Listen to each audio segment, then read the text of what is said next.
Like me, you probably have a Mini Cooper with a sunroof that won't close. What was happening with me, so I would press this button right here, and there's a really loud clicking noise that would happen, and this thing would just barely budge. And it got stuck open. I looked online for it, and it said that there's a motor in here that is just, there's a wheel in there that I'll show you in a second that's broken. And to get a replacement, it's easily like, I don't know, 200 bucks, but I think for Mini, it's like 1,000. It's ridiculous. So I'm gonna show you how I fixed it for free. It's not the best fix, but it'll get your sunroof closed. To access this compartment here, you just have to take this guy off. This just pops off pretty easily. And in here, you've got 2 screws that I already took out, but you'll see them right there. I believe it's a T20 bit. And then, well, I'm gonna stop the video so I can get this off, but they're just these little clamps right here that pull this off. After you get this thing pulled off, you'll look up here and you'll see here's your sunroof motor. And this for me was the issue. So you pull off this black facade and you look under there. What you should have is a little white gear.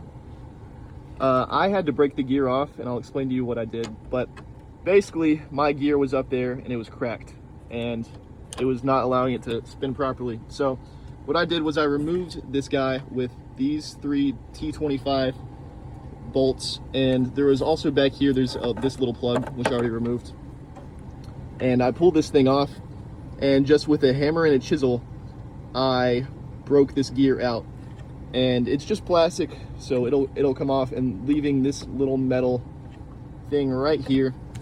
And so with that, what I did was I got a 19mm socket, and you can just fit it on there pretty easily, and you turn it, and righty-tighty closes the sunroof.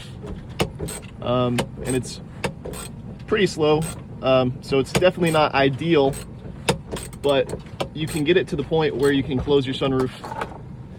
And like I said, not a perfect fix, but it's cheaper than replacing the motor. So anyways, let me know if you enjoyed this video and if you learned something. I hope you did.